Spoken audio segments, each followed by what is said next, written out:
Փոլա Յակուբյան, Լիբանանում հայտնի հեռուստալրագրող, մեկնաբան, հաղորդավար, քաղաքագետ եւ քաղաքական տեխնոլոգ, հասարակական կապերի փորձագետ, գործարար։ Փոլա, գիտեմ, որ ձեր նախնիները ցեղասպանություն են վերապրել, երբ են նրանք տեղափոխվել Լիբանան։ Ես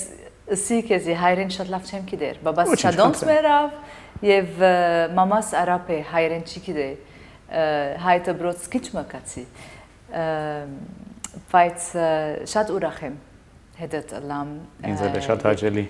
And that's the first time for me on Armenian television. Ես առաջին անգամ եմ հայկական հեռուստատեսությանը հարցազրույց տալիս։ Դա ինձ համար մեծ պատիվ է։ Իմ ընտանիքը ցեղասպանություն է վերապրել։ Հայրս Հալեպ է եկել 1915 թվականին։ Նա ցեղասպանությունից փրկված երջանիկներից մեկն էր։ Սիրիայում ապրել է մանկատանը մի քանի տարի, հետո եկել է Լիբանան։ Ես ամենափոքր երեխան եմ։ Սրանք են իմ արմատները։ Ես լիբանանցի եմ, Լիբանանի շատ հպարտ քաղաքացի։ Բայց ոչ մի դեպքում չեմ մոռանում իմ հայկական արմատները։ Հիշում եմ այն պատմությունները, որոնք հայրս ինձ ու քրոջս պատմում էր ցեղասպանության մասին։ Նա այդ ժամանակ 4 տարեկան էր եղել եւ հիշում էր իր մոր դեմքը։ Օսմանցի զինվորը իր աչքի առջև էր սպանել իր մորը եւ մինչեւ մահը երազում էր տեսնել նրա դեմքը։ Հայրս միշտ պատմում էր ցեղասպանության մասին իր արաբ ընկերներին, բոլորին ում հանդիպում էր։ Նա հարցնում էր. «Դուք գիտեք, թե ինչ է տեղի ունեցել հայերի հետ»։ Ասում էր. «Լավ իմացեք, եւ եթե դուք չպաշտպանեք հայերի արդար դատը, մի օր էլ նույնը տեղի կունենա ձեզ հետ»։ Փոլա, դուք ունեք հենց այն մասնագիտությունը, որը հնարավորություն է ձեզ տալիս այդ ձեր ասածը մարդկանց հասցնել։ Ինչպես ընտրեցիք այդ մասնագիտությունը։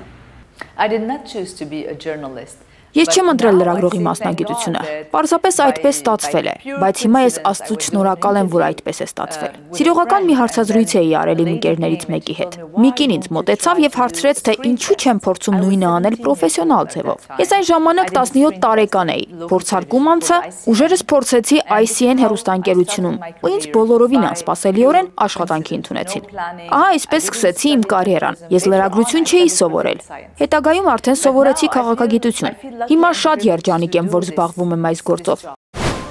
Փոլա Յակուբյանը սկսեց իր հեռուստատեսային կարիերան դպրոցը ավարտելուց անմիջապես հետո։ Նա Լիբանանի հեռուստատեսության պատմության մեջ լուրերի ամենաերիտասարդ մեկնաբանն է եղել։ Փոլան աշխատել է LBCI, Pan Arabian, Al Hurra հեռուստաընկերություններում։ Այժմ իր հեղինակային թոք-շոուն է վարում Future TV ալիքում։ Իր արդյունավետ լրագրողական կարիերայի ընթացքում Փոլա Յակուբյանը հարցազրույցներ է վարել աշխարհի ամենաազդեցիկ քաղաքական առաջնորդներից մի քանիսի հետ, այդ թվում ԱՄՆ նախագահ Ջորջ Բուշի, Լիբանանի հանգուցյալ վարչապետ Ռաֆիկ Հարիրիի հետ։ Իր վերլուծական հաղորդումներում բազմիցս անդրադարձել է հայկական հարցին, քննադատելով Թուրքիայի իշխանություններին օսմանական վարչակազմի ոճրագործությունները չդատապարտելու համար։ Հեռուստատեսային լրագրության ասպարեզում ունեցած մեծ հաջողությունների համար Փոլան մասնագիտական մի շարք հեղինակավոր մրցանակների է արժանացել։ Սիրում եմ այս աշխատանքը։ Դուք ճիշտ նշեցիք, որ իմ մասնագիտությունը հնարավորություն է տալիս եթերում խոսել հայկական հարցի մասին։ Դա էլ է ինձ համար շատ կարևոր։ Ամեն տարի ապրիլի 24-ին ես հեռուստատեսությամբ խոսում եմ ցեղասպանության մասին, բացատրում, թե ինչ է տեղի ունեցել մեզ հետ։ Լիբանանցիներից շատերը ոչինչ չգիտեն տեղի ունեցածի մասին, կամ չեն կարևորում եղածը։ Ես ուզում եմ նրանց բացատրել, թե ինչու ենք մենք այս երկրում հայտնվել։ Մենք ստիպված ենք եղել լքել մեր հայրենիքը, ցեղասպանության ենք ենթարկվել, եւ առ այսօր մեր հողերը բռնազավթված են։ Ես պետք է ոչ թե Բեյրութում ծնվեի, այլ Զեյթունում։ I come from Zeytun, Zeytunsi եմ, և մենք Zeytun գիտեք, 4 նահանգներ, Շուտով ցեղասպանության 100-րդ տարելիցն է, եւ ես հետևում եմ միջազգային մամուլի եւ արևմտյան տերությունների առաջնորդների արձագանքներին։ Երբ տեսնում եմ, թե ինչպես են աշխարհի հզորները մեզ հետ խաղեր խաղում, ուզում եմ արտասվել ու ծիծաղել միաժամանակ։ Դա աղետ է։ Միջազգային քաղաքականությունը մի խաղ է, իսկ մենք որպես ժողովուրդ այնքան փոքր ենք ու միամիտ։ Ամեն դեպքում ես ինձնից կախվածը փորձում եմ անել, որ գոնե Լիբանանում խնդրի ընկալումը օբյեկտիվ լինի։ Հեռուստահաղորդավարի իմ մասնագիտությունը դրա հնարավորությունը տալիս է։ Խոսենք ձեր կարիերայի մասին։ Ինչպես ձեզ հաջողվեց այդպես արագ կարիերա անել։ Ինձնից տարիներ պահանջվեցին լավ կարիերա կառուցելու եւ հայտնի հաղորդավար դառնալու համար։ Սկզբից ինձ կոչում էին հայ աղջիկ։ Փողոցում երբ տեսնում էին, ասում էին՝ «Էն հայ աղջիկը»։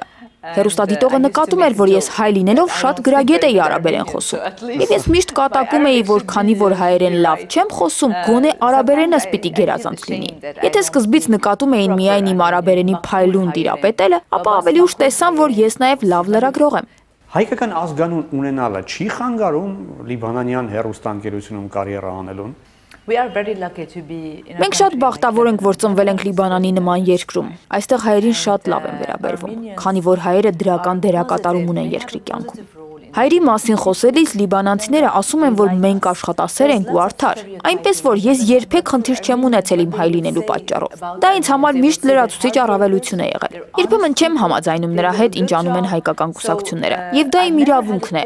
Մենք դեմոկրատական երկրում ենք ապրում։ Սակայն միևնույն է, ես ինձ համարում եմ ոչ թե պարզապես հայկական արմատներ ունեցող լիբանանցի, այլ հենց Լիբանանի հայ համայնքի ներկայացուցիչ, այլ կերպ լինել չէր կարող։ Երևի գիտեք, որ իմ ամուսինը հայ չէ, ինչպես եւ մայրս։ Ինձ հաճախ հարցնում են, թե ինչու ամուսնանալուց հետո չեմ փոխում ազգանունս։ Ես նրանց բացատրում եմ, որ իմ ազգանունը պարզապես ազգանուն չէ, այն իմ ինքնության կարևորագույն մասն է, այն ընդգծում է իմ հայ լինելը։ Ես երբեք չեմ փոխի ազգանունս, քանի որ հպարտ եմ, որ այն յանով է վերջանում։ Ուր էլ որ գնում եմ աշխարհում, մարդիկ ասում են. «Օհ, դու հայ ես»։ Դա ինձ իսկապես հպարտության զգացում է տալիս։ Պոլա, դուք հաղորդավար եք լուրերում, այժմ արդեն ունեք հեղինակային թոք-շոուն, դա ավելի հետաքրքիր է։ Ինձ դուր է գալիս թոք-շոու վարելը, սիրում եմ հարցեր տալ, պատասխաններ ստանալ, սիրում եմ հարցազրույցներ վարել, հատկապես որոշում կայացնողների հետ։ Երբեմն զգում ես, որ կարող ես մի փոքր ազդել քաղաքականության վրա։ Այդ է պատճառը, որ ես հրաժարվեցի լուրեր կարդալ։ Իրականում լուրերի ծառայությունում աշխատելն էլ էր դուր գալիս, բայց նախընտրում եմ քննարկել, այլ ոչ թե պարզապես տեղեկացնել։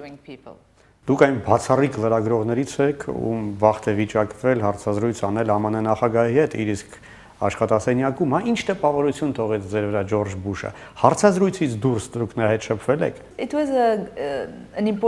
Դա շատ կարևոր հարցազրույց էր ինձ համար։ Ես բազմաթիվ կարևոր մարդկանց հետ եմ հարցազրույցներ արել, բայց այս դեպքում գործ ունեի մի մարդու հետ, որի կայացրած որոշումները կարող են մոլորակի ճակատագիրը կանխորոշել։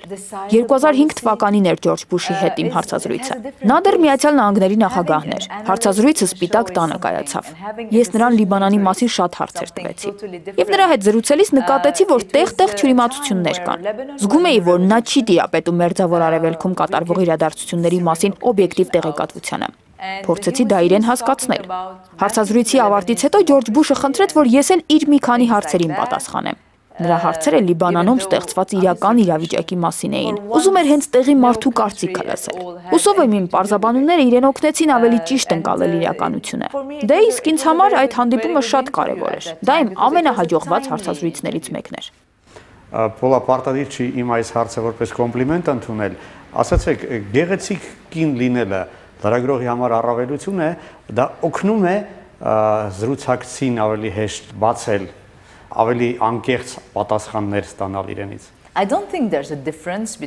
Չեմ կարծում, որ որևէ տարբերություն կա կին կամ տղամարդ լրագրողի միջև։ Կարծում եմ, որ խնդիրն այստեղ ոչ թե հմայիչ լինելն է, այլ լրագրողի բնավորությունը։ Դա նաև կապ ունի այն հանգամանքի հետ, թե որքան երկար եք այդ գործով զբաղվել։ Ես իմ գործով զբաղվել եմ 20 տարի։ Կարծում եմ բավական փորձ ունեմ, որպեսզի իմանամ, թե ինչպես է պետք խոսել զրուցակցի հետ։ Ինչ է պետք անել իրենից անկեղծ պատասխան ստանալու համար։ Ամենակարևորը, որ ես հաշվի եմ առնում, հետևյալն է. պարտավոր եմ տալ հենց այն հարցը, որը փողոցով քայլող սովորական մարդը կցանկանար տալ զրուցակցից։ Երբ զգում եմ, որ ինձ ճիշտը չեն ասում, շարունակում եմ նույն հարցը այլ ձևակերպումներով տալ։ Ոմանք կարծում են, որ ես ագրեսիվ եմ։ Ես չէ, աշխատանքն է այդպիսին։ Երբեմն պետք է նաև ագրեսիվություն դրսևորես, եթե ցանկանում ես ստիպել մարդուն, որ ասի ճշմարտությունը, այլ ոչ թե ուզում ես նրան պարզապես ռոպագանդայի համար հարթակ տրամադրել։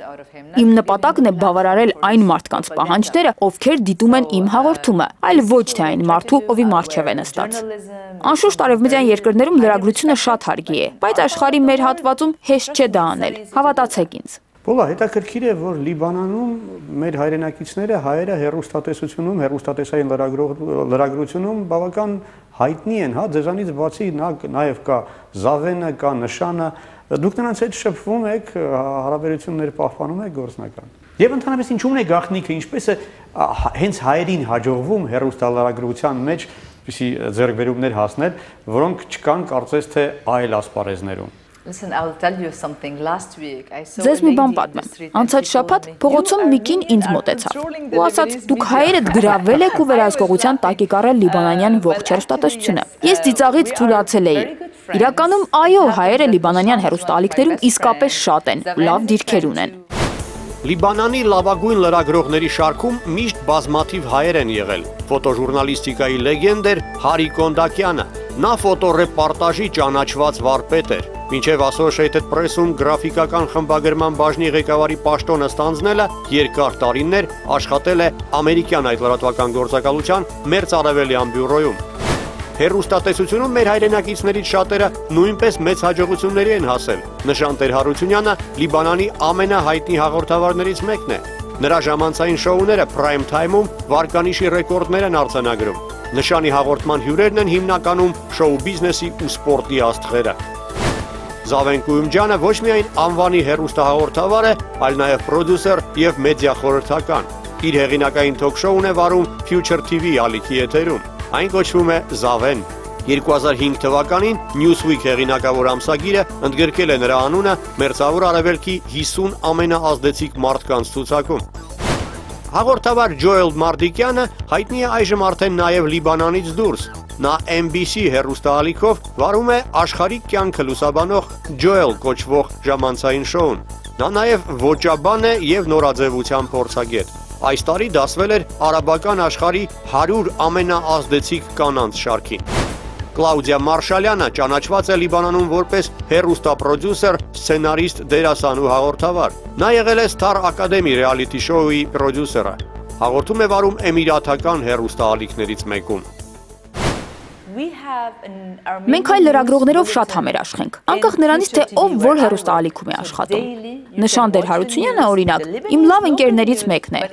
Մեր ալիքում եւս մի քանի հայ է աշխատում։ Մեր հեռուստաընկերությունը Future TV-ն հայերեն լեզվով լուրեր է հեռարձակում։ Ես հաճախ շփվում եմ լուրերի հայկական ծառայության աշխատակիցների հետ, որպեսզի կարողանամ բարելավել իմ հայերենը։ Փորձում եմ հիշել բառեր այն ժամանակներից, երբ ես հայրիկիս հետ հայերեն էի խոսում։ Իդեպ 17 տարի առաջ ես Լիբանանում առաջինն էի, ով հայերենով լուրերի հեռարձակում նախաձեռնեց։ Այդ ժամանակ ICN ալիքում էի աշխատում։ Հեռուստաընկերության սեփականատիրոջը հանդիպեցի եւ ասացի, որ քանի որ հայերենը Լիբանանում պաշտոնական լեզուներից մեկն է, անհրաժեշտ է հայերենով լուրեր պատրաստել։ Ասացի, որ բոլոր խնդիրները ինքս կլուծեմ։ Ֆինանսավորումը կապահովեմ, լրագրողներին ու հաղորդավարին կգտնեմ։ Կարողացա նրան համոզել։ Հպարտանում եմ դրանով։ Հիմա արդեն կարծեմ 2-3 հեռուստաալիք հայերեն լուրեր ունի, բայց ես առաջինն էի։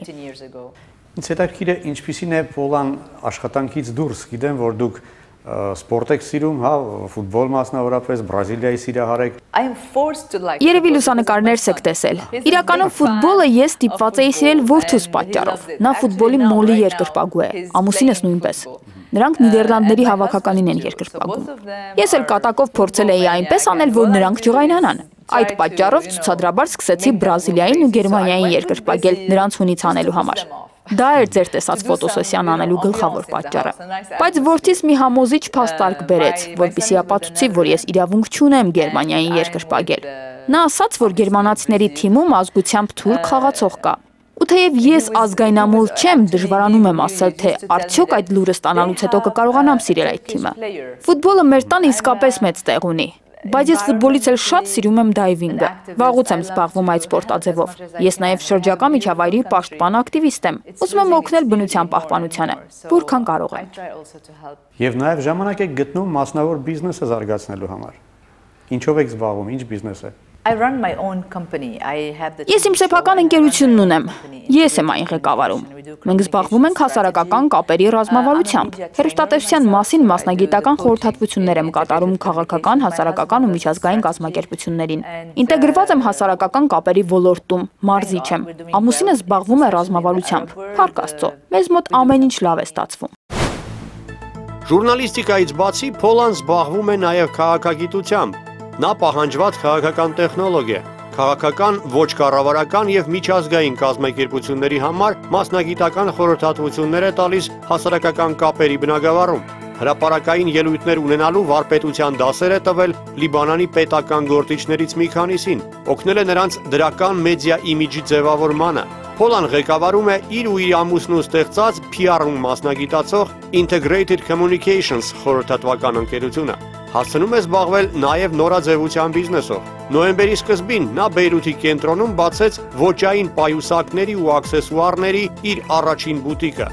Հատուկ Փոլա բրենդի համար մշակումներ են արել արաբական երկրներում հայտնի դիզայներները։ Այդ խանութից որևէ եկամուտ չեմ ստանալու։ Դա բացարձակ մարդասիրական աշխատանք է։ Բարեգործական նպատակների է ծառայելու։ Իրականում միշտ կարող ես գտնել ժամանակ, եթե օրդ ճիշտ ես կազմակերպում։ Ինձ հաջողվում է դասակարգել իմ նախընտրությունները։ Ինձ համար ամենակարևորը որդուս Փոլի համար ժամանակ գտնելն է։ Փոլա, ձեր արյան 50%-ն է հայկական, ձեր որդու արյան 25%-ն է հայկական, սակայն նա ունի հայկական ինքնություն։ I want to tell you what he says about himself. Ուզում եմ ձեզ պատմել, թե ինչ է ինքն իր մասին ասում։ Նա արաբերենից լավ չէ, թելադրություններում շատ է սխալներ անում։ Արաբերենի ուսուցիչը նրան ասում է. «Փոլ, դու պետք է ավելի լավ սովորես արաբերեն»։ Գիտեք ինչ է նա պատասխանել։ Նա ասել է. «Բայց ես իրավունք ունեմ արաբերենից վատ լինել, քանի որ արաբ չեմ, ես հայ եմ», պնդել է նա։ Դե կոնկրետ այս դեպքում նա իհարկե պարզապես շահարկել է իր հայկական արմատները, իր վատ գիտելիքները արդարացնելու համար։ Բայց նա իրականում էլ իրեն հայ է համարում։ Շատ լավ գիտի մեր պատմությունը։ Սիրում է հայկական խոհանոցը։ Նա ինձ հաճախ հարցեր է տալիս հորս ընտանիքի հետ պատահած ողբերգության մասին։ Ես նրան քնելուց առաջ հորս տոհմի մասին պատմություններ եմ պատմում։ Նա հպարտ է, որ հայկական արյուն ունի։ Երբ նրան հարցնում են, թե ինչ է քո անունը, հաճախ հայերեն է ասում՝ Պողոս, թեև իրականում անունը Փոլ է։ Քույրս նրան մի քիչ հայերեն է սովորեցրել։ Մի քանի բառ, օրինակ ամիսների անունները։ It's me love հայերեն գիտե։ Քույրս շատ լավ հայերեն գիտե։ Փոլա, Հայաստանում եղել եք երբևէ։ No, unfortunately I've never been there. Ոչ, ցավոք երբեք չեմ եղել։ Քույրս է հաճախակի գալիս։ Նա Երևանում տուն է գնել։ Ամեն ամառ մենք ծրագրում ենք գնալ, բայց միշտ ժամանակը չի բավականացնում։ Անասելի շատ եմ ուզում Երևան գալ։ Երևանի մասին բավականին շատ բան գիտեմ։ Ընկերներիցս շատերն են եղել այնտեղ։ Ինձ թվում է, թե ես գիտեմ քաղաքը, որովհետև շատ նկարներ եմ տեսել, եւ գիտեմ, թե որքան գեղեցիկ է այն։ Փոլա, ես ձեզ շնորհակալ եմ, որ ձեզ հաջողվում է օգնել այս երկրում հայի բարի համբավի պահպանմանը։ Առաջին հերթին հենց դրա համար եմ շնորհակալ։ Հաջողություն ձեզ, շնորհակալություն։ Thank you so much.